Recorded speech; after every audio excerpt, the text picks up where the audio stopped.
a commencé il y a maintenant quelques semaines de cela, une étude sur l'évangile de Jean. Et cette étude qu'on a intitulée, cette étude, enfin cette série de messages qu'on a intitulée «Que veut me dire Dieu au travers de l'évangile de Jean». Ah, vous me pardonnez un peu, j'ai la voix qui, je suis en train de perdre ma voix, mais, euh, mais ça va aller par la grâce de Dieu. Tant que la voix de Dieu se fait entendre, c'est ce qui importe. Alléluia. Donc on en est arrivé au chapitre 4 de l'évangile de Jean. Et ce chapitre se découpe en trois grandes parties. Donc il y a la première partie, c'est l'entretien de Jésus avec la femme samaritaine. L'entretien de Jésus avec la femme samaritaine qui occupe une place prédominante du chapitre. Il y a 42 versets sur 54. 42 versets sur 54 qui nous parlent de la femme samaritaine. Ensuite, le retour de Jésus en Galilée et son passage à Cana, la ville du premier miracle, de l'eau changée en vin. Jésus revient à Cana. Et puis, la guérison du fils de l'officier du roi. Et ce matin, on va s'arrêter particulièrement sur la grande partie de ce chapitre 4, c'est-à-dire cette rencontre avec cette femme samaritaine. La rencontre que va faire cette femme avec Jésus qui va tout simplement tout changer dans la vie de cette femme.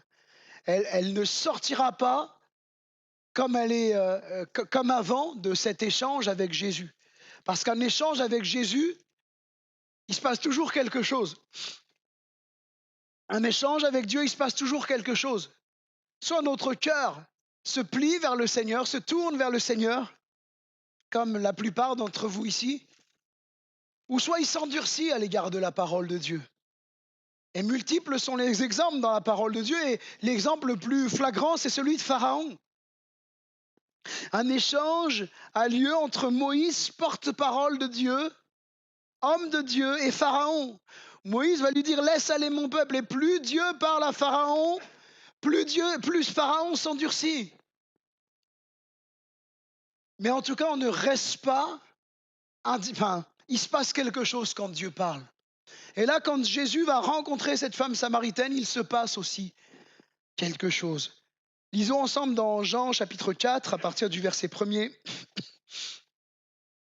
Jean chapitre 4, à partir du verset 1er.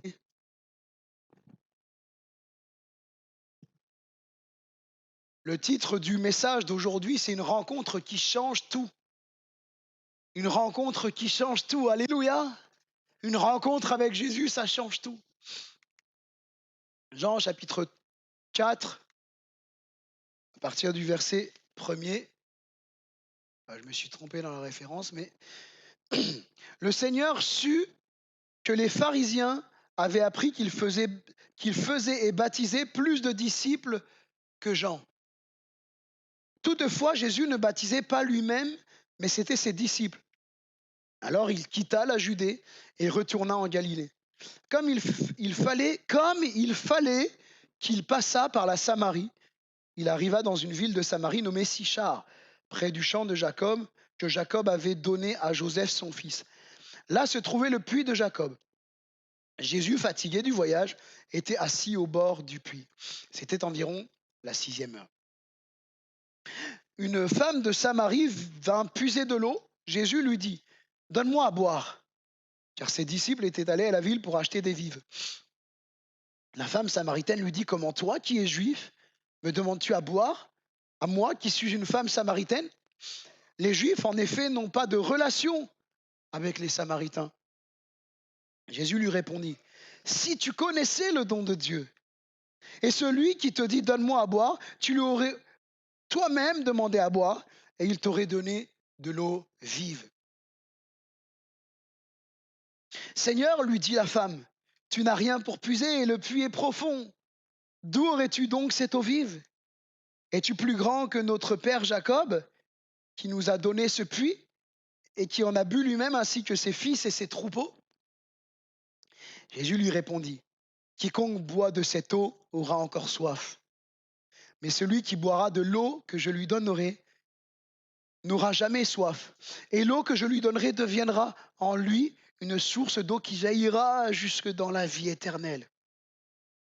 La femme lui dit, Seigneur, donne-moi de cette eau que je n'ai plus soif et que je ne vienne plus puiser ici.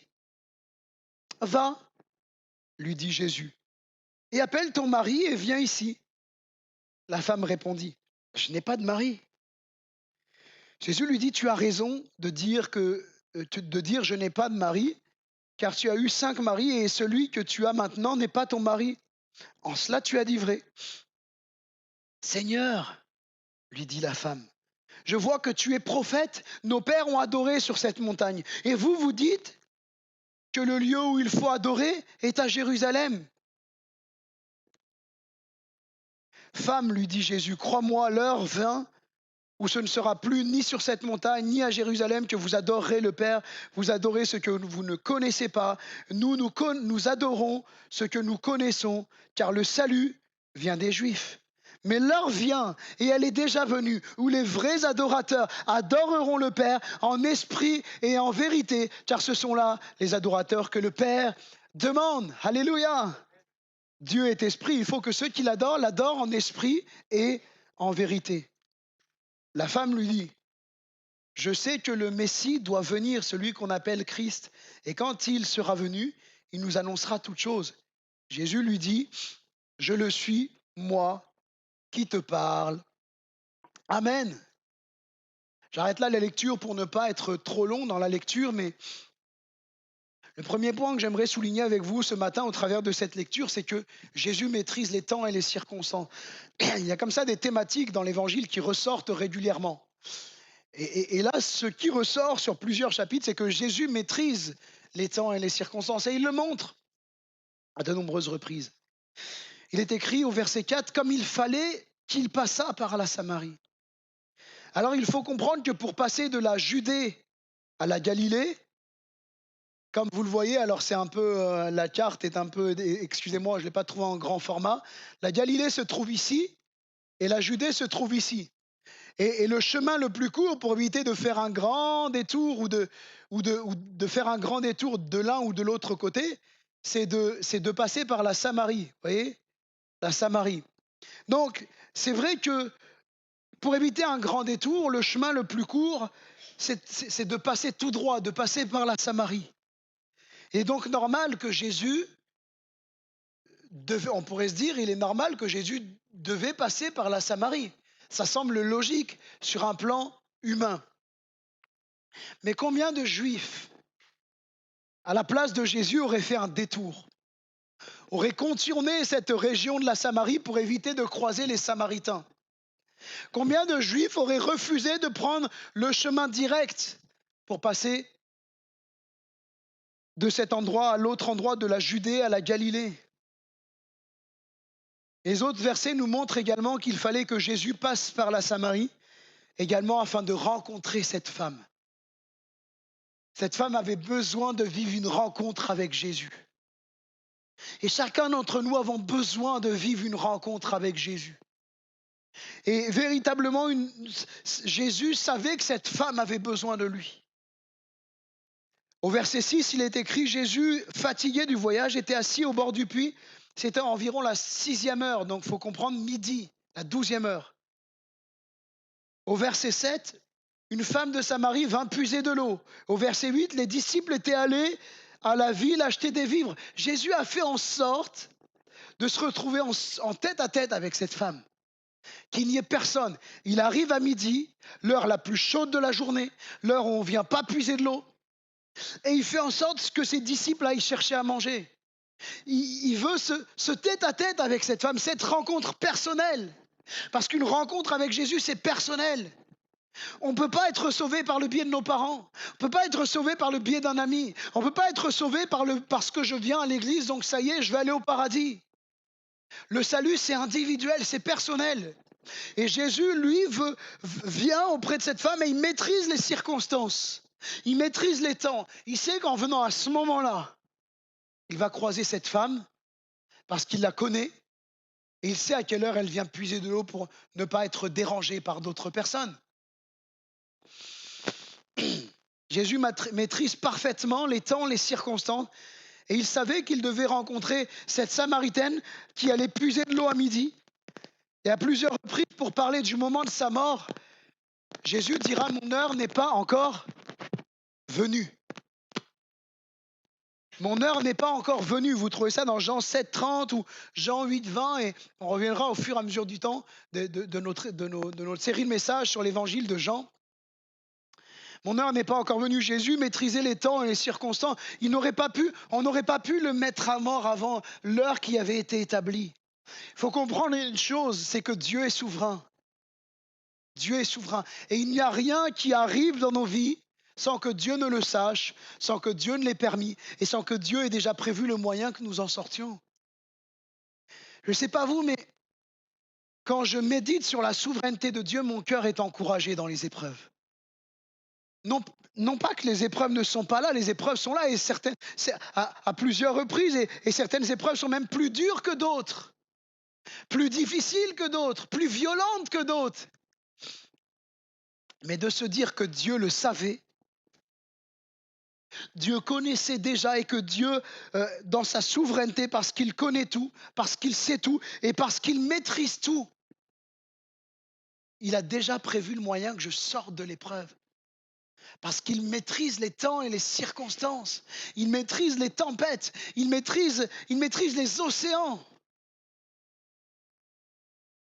N'est-ce pas encourageant de savoir que ton Dieu maîtrise tout? Que ton Dieu maîtrise tout. Alors dans les moments particuliers d'épreuve que nous pouvons traverser, que tu peux traverser, dans les moments d'incertitude, de questions, mais pourquoi ça? Pourquoi je passe par là? Et pourquoi je m'en sors pas? Et pourquoi?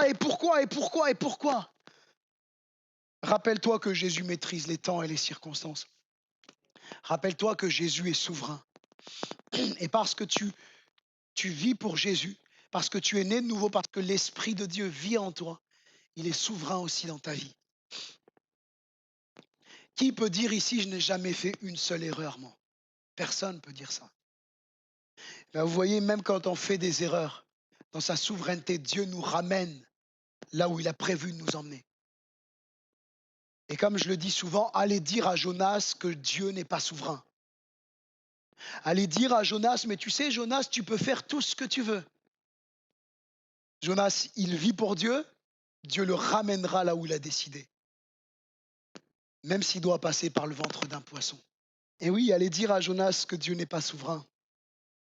Quand on vit pour Dieu, alors certains disent: mais Dieu, il force personne. Mais il trouve toujours le moyen de nous ramener là où il a prévu. Parce qu'on est ses enfants. Vous savez, un jour, quelqu'un m'a lancé sur cette expression: Dieu est un gentleman.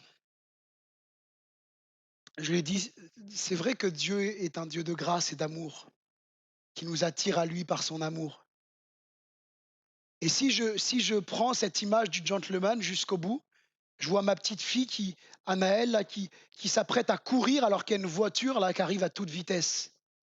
Non, non, non, je suis un gentleman, elle a fait son choix. Mais je vais vous dire quelque chose, peut-être que je vais être dur dans ce que vous allez dire, peut-être que vous n'allez pas le comprendre, mais qu'importe. Je suis prêt à casser le bras de ma fille pour la tirer à moi pour éviter qu'elle meure. Comprenez ça? Je suis prêt même à ce qu'elle ait mal pendant quelques minutes, peut-être quelques heures, parce qu'un bras cassé, ça fait mal, mais pour lui éviter un châtiment pire, pour éviter qu'elle passe sous les roues de cette voiture. Vous comprenez cette image? Je ne veux pas dire: ah non, je suis un gentleman, ma fille, il ne faut pas qu'elle... De la même façon, Dieu sait nous éviter, nous attirer à lui, et parfois peut-être ça nous bouscule, mais il fait ça pour notre bien, parce qu'il nous aime, parce qu'on est ses enfants. Vois-tu jusqu'où Dieu est souverain? Il est capable de nous empêcher même les pires drames. Et des fois, on ne comprend pas toujours. Seigneur, je ne comprends pas, j'ai loupé mon train, j'ai 2 heures à attendre, je vais être en retard au travail, mais Seigneur, ce n'est pas possible. Et peut-être qu'il t'a empêché quelque chose de pire. Moi, je ne dis pas que j'y suis encore. Il m'arrive encore de râler en voiture, je l'avoue. Je me confesse ce matin. Mais des fois, quand je me retrouve dans les bouchons ou dans certaines choses, je dis: Seigneur, qu'est-ce que tu m'as évité? Qu'est-ce que tu m'as évité? Et ça nous est arrivé parfois, même quand on allait voir la famille, Le GPS nous fait faire un gros détour. On se retrouve dans des bouchons, des bouchons, des bouchons sur la région parisienne. Si vous savez que les Parisiens, ils roulent bien, hein. Et là, quand je regarde sur le pont, je vois une voiture qui commence à fumer avec les pompiers de partout. Je me dis, Seigneur, tu nous as fait éviter le pire. Parce que ça aurait pu être nous. Et Dieu est souverain. Il maîtrise les temps et les circonstances de ta vie. Et de la même façon qu'il a maîtrisé les temps pour aller rencontrer cette Samaritaine, il maîtrise les temps et les circonstances. Deuxièmement, Jésus nous connaissait avant même que nous le connaissions. Des versets 16 à 19, Jésus montre qu'il sait tout, qu'on ne peut rien lui cacher. Il va montrer à cette femme qu'il la connaît en lui disant qu'elle a eu plusieurs maris, mais que l'homme avec qui elle est n'est pas son mari. Certainement que cette femme ne connaissait pas Jésus. C'est même très fort probable. Pourquoi? Parce qu'elle va dire, parce que Jésus va lui dire, si tu connaissais le don de Dieu. Et puis elle en est à dire, après que Jésus lui ait parlé, oh, le Messie doit venir. On a appris que le Messie, celui qu'on appellera le Christ, doit venir. Elle avait pourtant le Messie devant elle. Voyez-vous, cette femme ne connaissait pas véritablement Jésus. Elle ne savait pas qui s'adressait à elle. Mais Jésus, lui, la connaissait. On ne peut rien cacher à Jésus. Il connaît tout de nous. Il est ce Dieu qui nous a créé. Jean chapitre 1er, nous l'avons vu, nous avons médité dessus. Rien n'a été fait sans la parole. Et Jésus est la parole faite chair. Jésus est la parole faite chair. Les difficultés que tu rencontres, les épreuves que tu traverses, Jésus le sait, Jésus le voit, Jésus le connaît. Et même si c'est dur, même si tu as envie de plier le genou, même si tu es en train de faiblir, rappelle-toi que Jésus te connaissait avant que tu le connaisses. Rappelle-toi que Jésus connaissait l'épreuve que tu traverses avant que tu ne la traverses.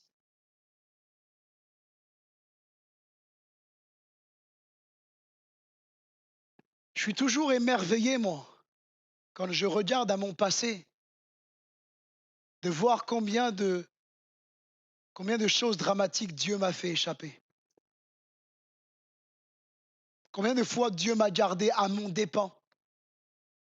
Moi, je ne le cherchais pas.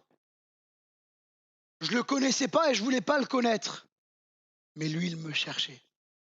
Et il attendait le meilleur moment, une occasion favorable pour venir toucher mon cœur. Jésus te connaissait avant que tu le connaisses. Quel encouragement. Troisièmement, Jésus veut nous rencontrer pour nous donner la vie éternelle.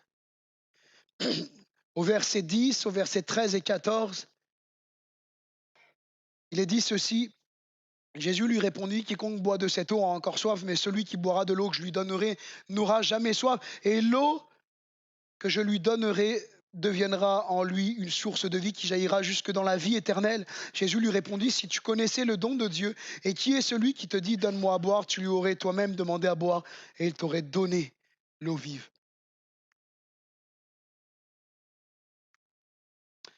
Voyez-vous, je fais une parenthèse en lisant ce verset. Quiconque boira de l'eau que je lui donnerai n'aura jamais soif. N'aura jamais soif. La seule soif qu'on doit avoir, c'est celle de plus connaître Dieu, de plus connaître Jésus, de plus connaître sa parole.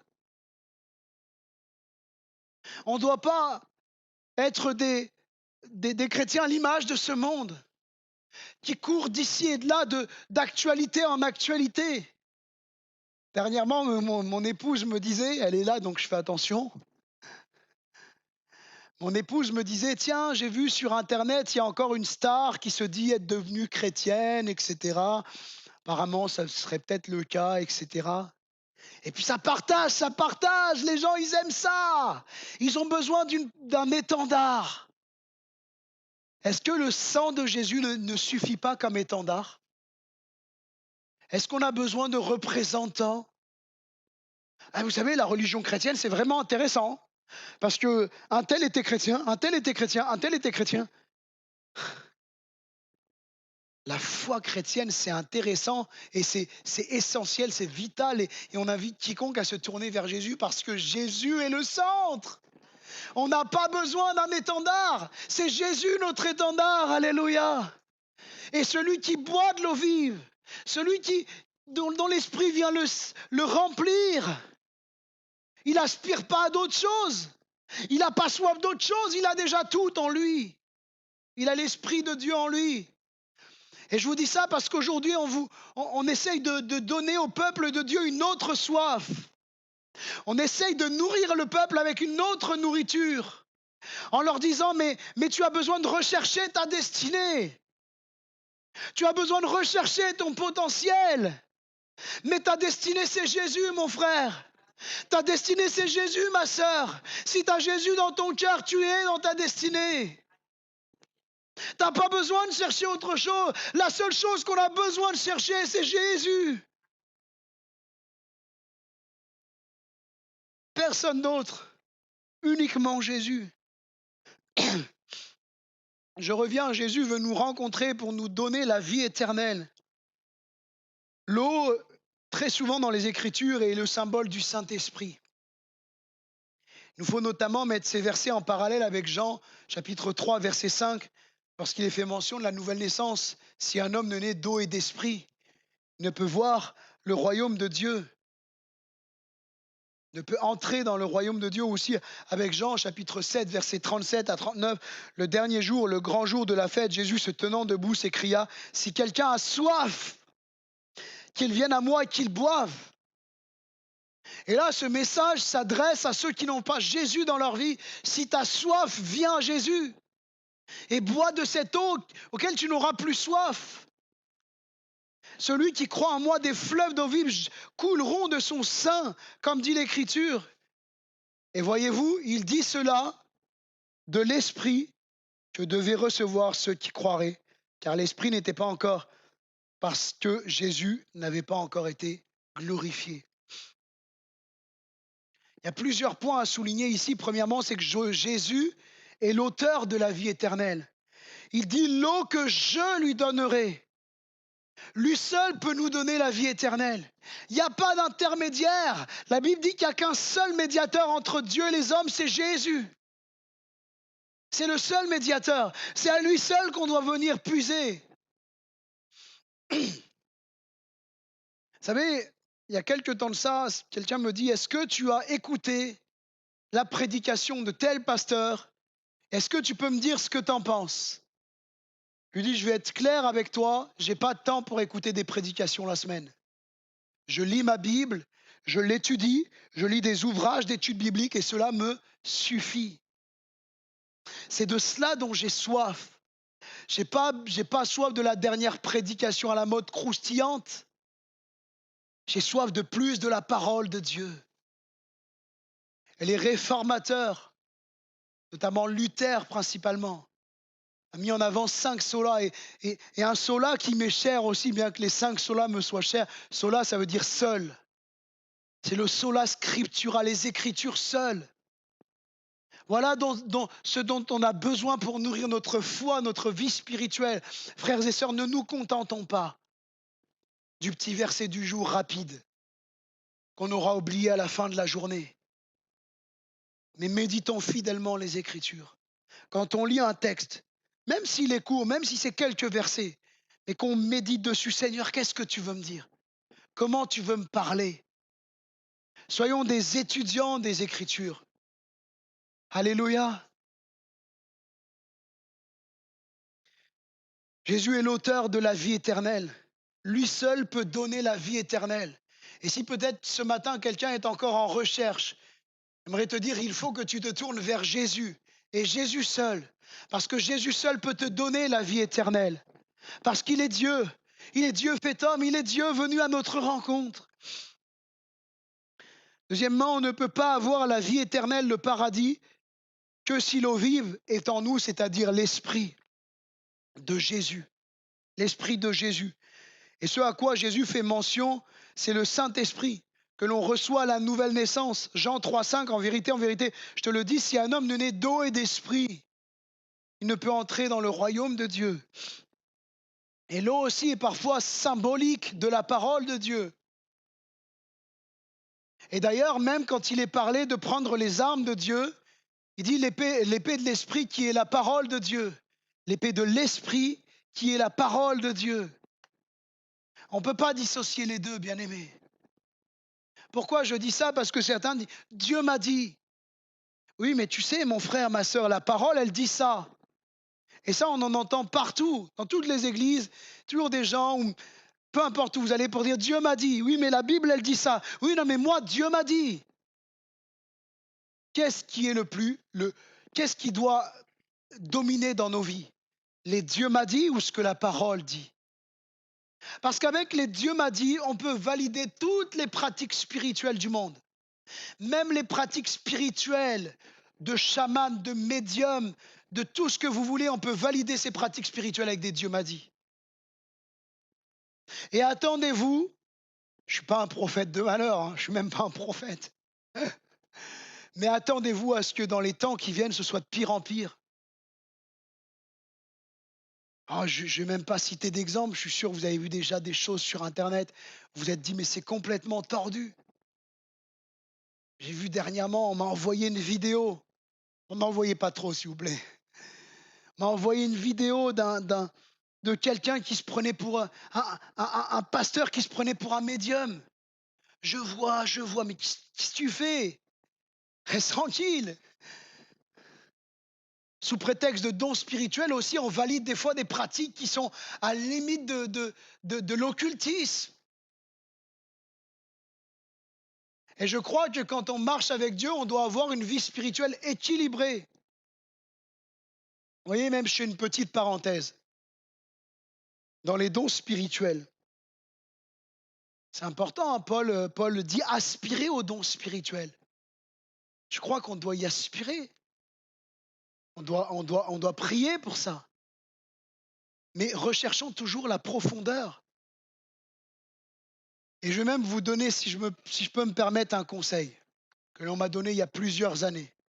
Évitons de dire « moi l'Éternel, je te dis » ou « moi Dieu, je te dis ». Parce que quelque part, en disant « je », voyez un petit peu, je crois qu'un don peut être tout aussi spirituel en disant le Seigneur te dit ce matin qu'il faut que tu reviennes à lui, le Seigneur te dit ce matin qu'il faut que tu te trouves dans tes... En utilisant le Seigneur te dit qu'il plutôt que je. Parce que le temps de l'Ancien Testament, ainsi parle l'Éternel, vous ne le trouvez plus dans le Nouveau Testament. Vous ne voyez pas Agabus venir devant Paul et lui dire ainsi parle l'Éternel, je te dis que je. Et puis même dans les dons spirituels, recherchons vraiment la profondeur en disant Seigneur, écoute, je veux que tu me révèles quelque chose. Si tu veux que je parle, eh bien, remplis-moi de ton esprit. Parce que vous savez, des fois, je néglige aucun don spirituel, comprenez-le bien. Mais des fois, je vous avoue, je ne parle pas pour ici, mais je vous avoue que des fois, j'ai été agacé par le soleil brille ce matin, mais bientôt, il va pleuvoir. Et il faudrait que tu prennes un parapluie. Le parapluie, c'est la parole de Dieu. Avons-nous-le franchement? Avons-nous-le franchement? Est-ce que des fois, c'est pas limite? Est-ce que des fois, c'est pas limite? Moi, je crois qu'on doit aspirer à la profondeur de l'esprit. Seigneur, révèle-moi. Si peut-être quelqu'un passe par une situation difficile, et bien Seigneur, si tu veux te servir de moi pour lui parler, fais-le. Je ferme la parenthèse. Jésus veut nous rencontrer pour nous donner la vie éternelle. Pour recevoir le Saint-Esprit, il faut venir à Jésus et croire en lui. Jésus dit, tu lui aurais toi-même demandé à boire et il t'aurait donné. Et il t'en aurait donné. Et il dit même si quelqu'un a soif, qu'il vienne à moi et qu'il boive. C'est à Jésus qu'il faut venir. Personne ne peut naître de nouveau sans passer par Jésus, sans se repentir de ses péchés. C'est pas possible. Le premier message que Jésus adresse lorsqu'il vient dans le monde, est-ce que vous le connaissez? Repentez-vous.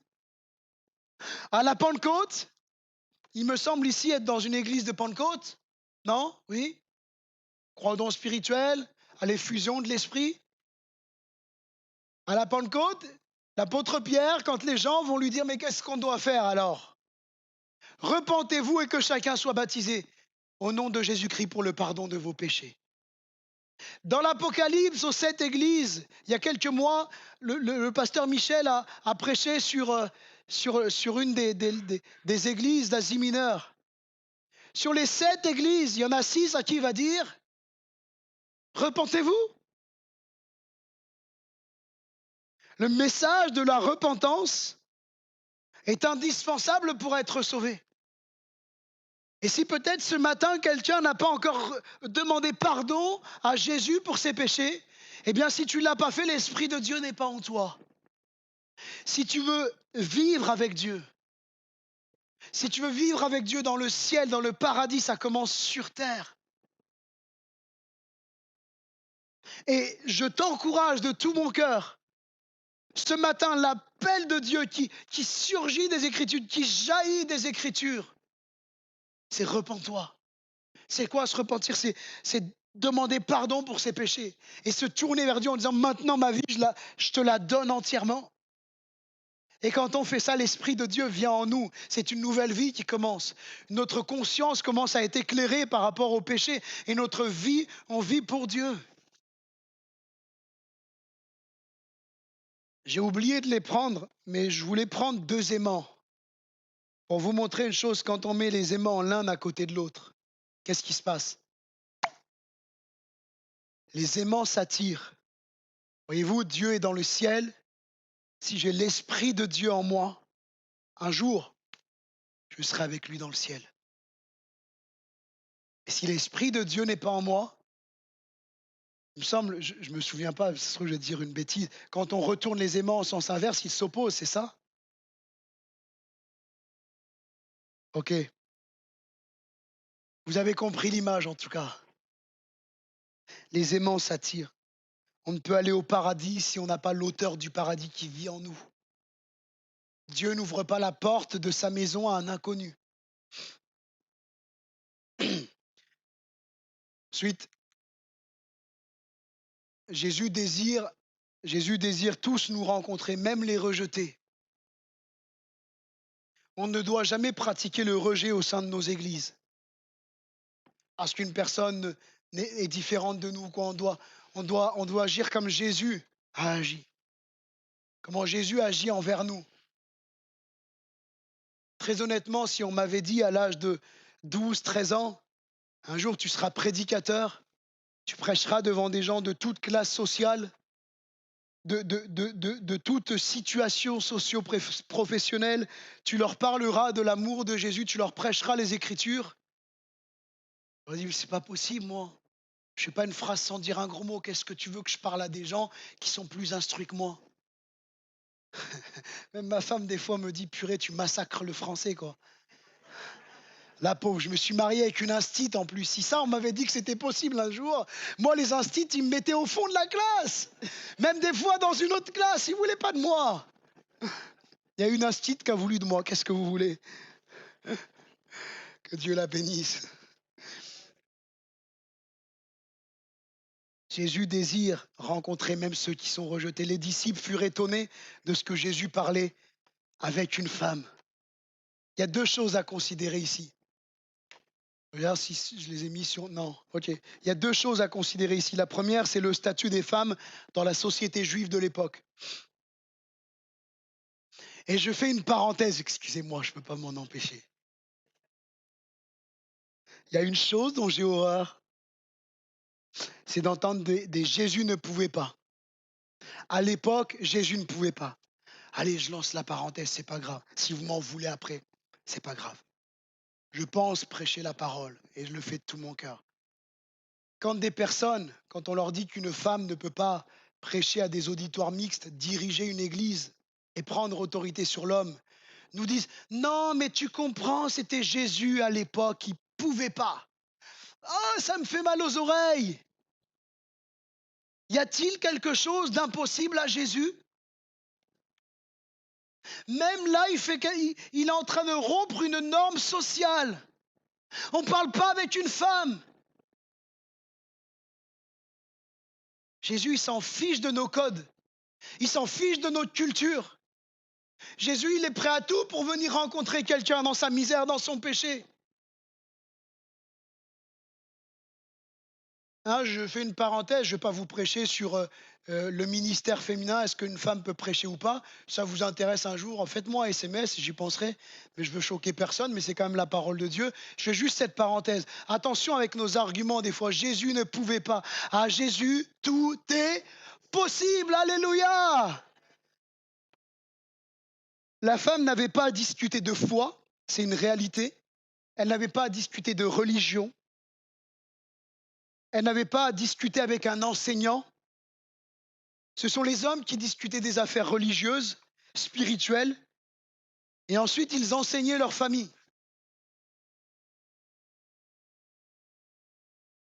Mais rien ni personne, écoute bien, rien ni personne ne peut limiter Jésus.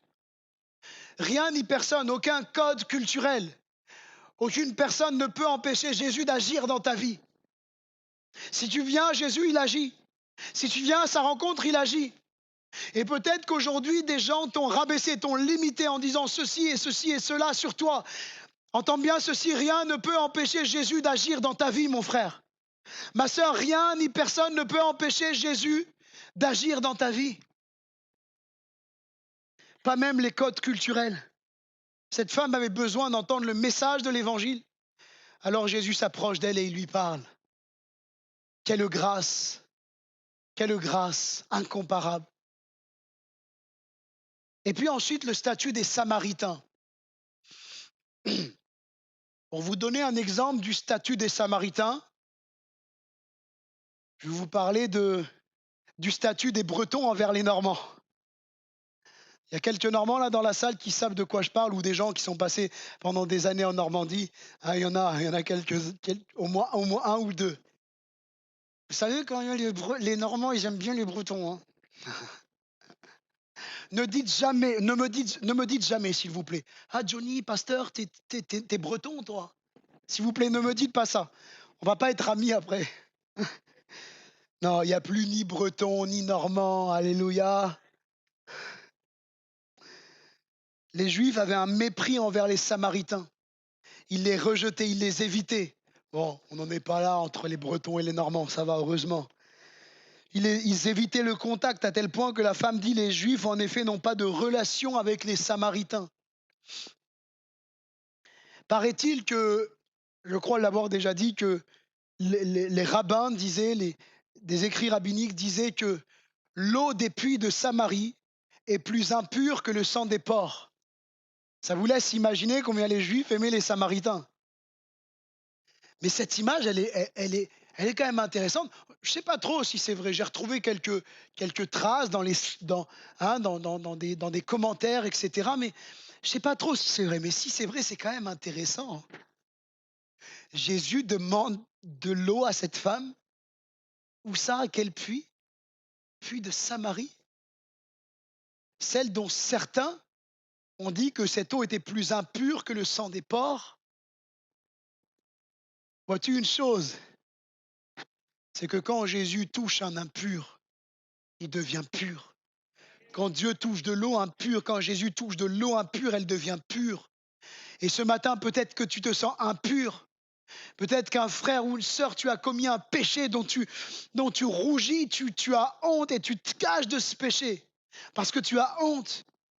Si tu laisses Jésus te toucher, ton impureté deviendra pureté. Si tu te repens sincèrement de ton péché, parce que la repentance n'est pas simplement pour le non-croyant, elle est aussi pour nos vies en tant que chrétiens. Si je me repens de mon péché, Jésus vient me toucher et l'impureté devient pureté. La Bible dit que le sang de Jésus-Christ, le Fils de Dieu, nous purifie de toute iniquité. Quand tu viens à Jésus et que tu le laisses te toucher, il te purifie. Voilà pourquoi Jésus n'avait pas peur de dire à cette Samaritaine, donne-moi à boire. Jésus s'intéresse à tous. Il n'est pas limité par nos limites, par nos codes culturels. Jésus s'intéresse même à ceux que la société ne s'intéresse pas. Même ce qui pourrait te sembler le pire péché à tes yeux, Dieu s'intéresse aux pécheurs. Il ne veut pas que le pécheur meure, mais qu'il vive. Puis j'avance, témoigner pour en motiver d'autres à vouloir rencontrer Jésus. Au verset 28 à 30, la femme samaritaine, ayant laissé sa cruche, s'en alla dans la ville et dit aux gens, venez voir un homme qui m'a dit tout ce que j'ai fait. Ne serait-ce point le Christ? Ils sortirent de la ville et vinrent vers lui. Témoigner pour amener des gens à s'approcher de Jésus, à vouloir en savoir plus sur Jésus. Nous avons notre responsabilité. C'est vrai que Dieu attire les hommes à lui. C'est vrai, Jésus dit, lorsque j'aurai été élevé, j'attirerai tous les hommes à moi. Jésus attire à lui. Jésus touche. C'est Jésus qui vient mettre la foi en nous. C'est Jésus qui vient nous convaincre de péché pour nous amener à la repentance. C'est Jésus qui fait l'œuvre. Mais n'empêche que la Bible nous dit, comment croiront-ils s'il n'y a personne qui parle? Comment croiront-ils en celui dont ils n'ont pas entendu parler? Et ça, c'est notre devoir. Notre devoir, c'est, nous sommes des lettres ouvertes. Et on doit donner, on doit, par notre comportement, par notre attitude, par notre façon de parler, qui fait la différence avec le monde. On doit donner envie aux gens de chercher Jésus.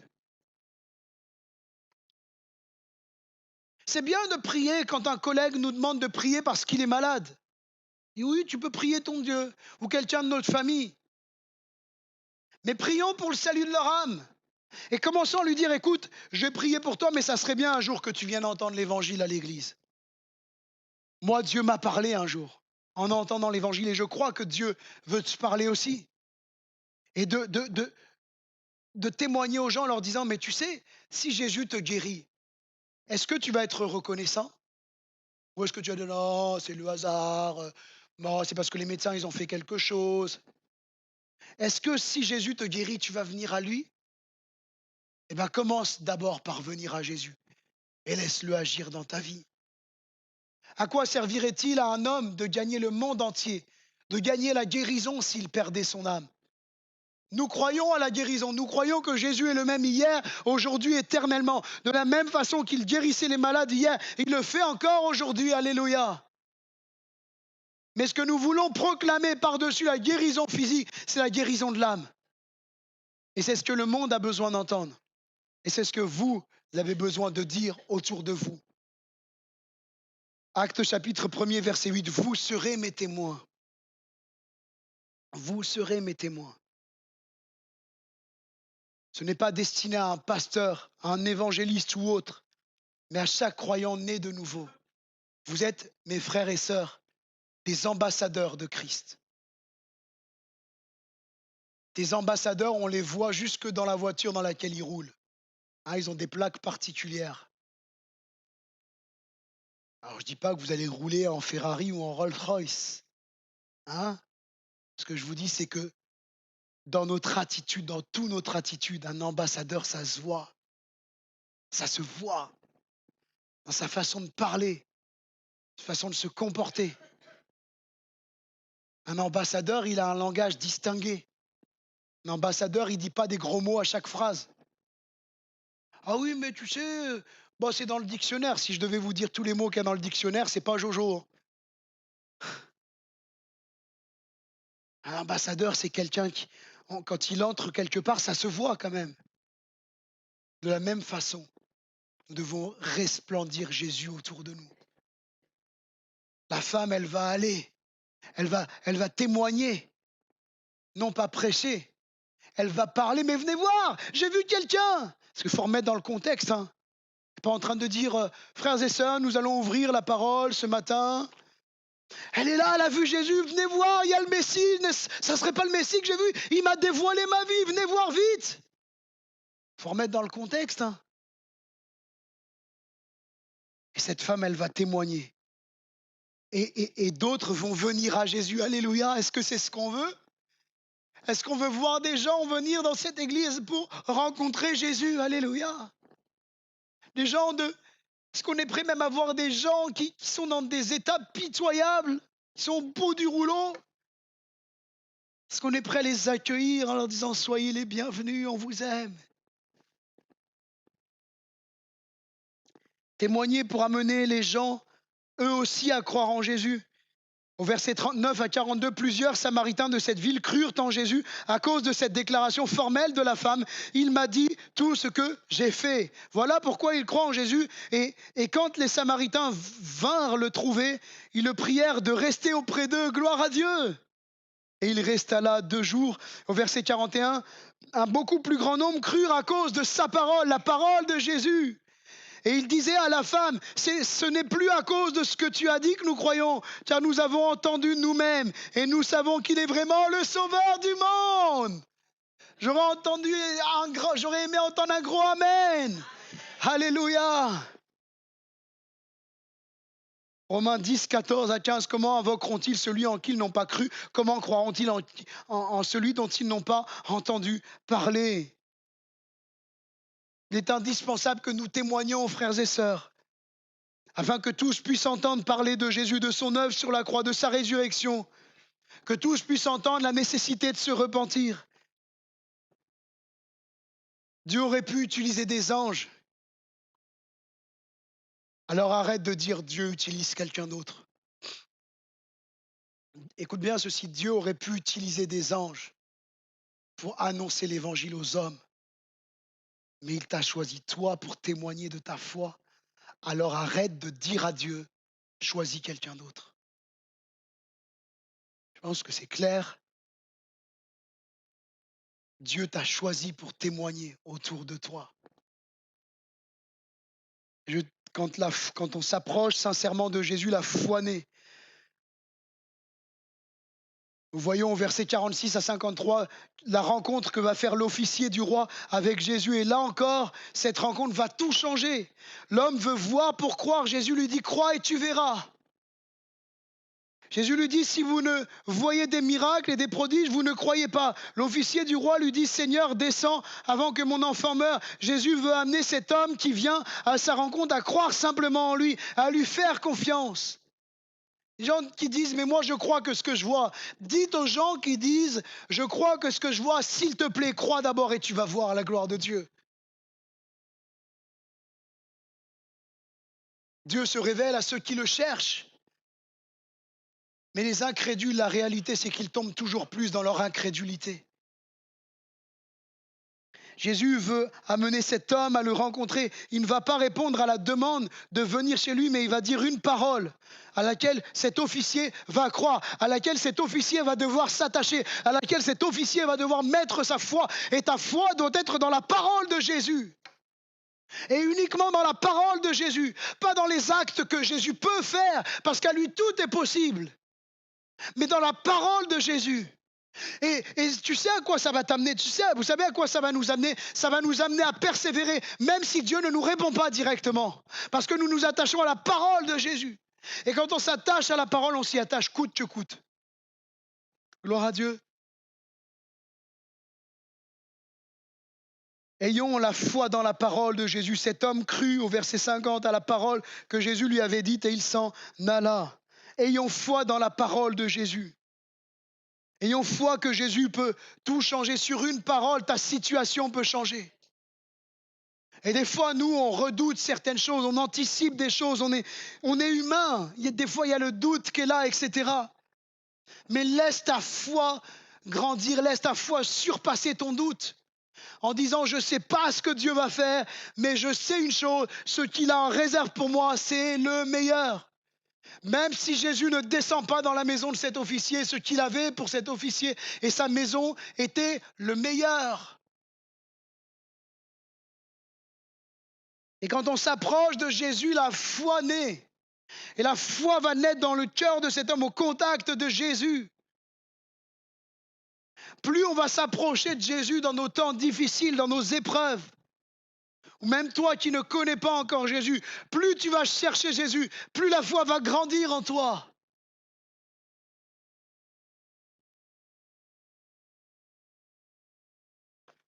Venons chaque jour à Jésus, à la rencontre de Jésus pour le laisser nous changer de l'intérieur. Venons chaque jour à la rencontre de Jésus pour transformer nos vies et venons chaque jour à la rencontre de Jésus pour que notre foi grandisse. À la rencontre de Jésus en lisant sa parole, en priant de tout notre cœur. Que c'est beau une rencontre avec Jésus. Alléluia.